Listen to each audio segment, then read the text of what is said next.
Hello and welcome to MargBooks. Today, we will learn how to view the item register in MargBooks.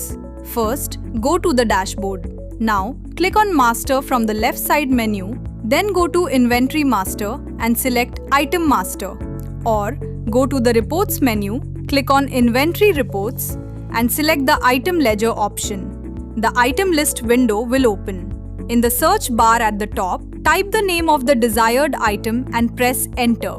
The selected item register will open. Here, you can view complete transaction details related to the selected item such as opening quantity, purchase, sales, purchase return, sales return, all other stock entries, closing stock quantity. If you want to view data for a specific period, click on the date option available on the right side and select your desired date range. To view the report in different time periods, click monthly to view the monthly details. Click quarterly to view the quarterly details.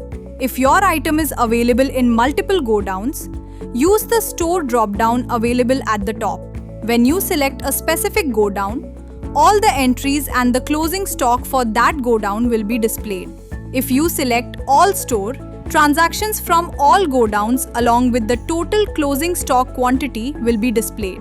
To export the report, click on the Excel or PDF icon. This allows you to easily download the report in Excel or PDF format. Thank you. Stay connected with our channel for more useful MargBooks videos.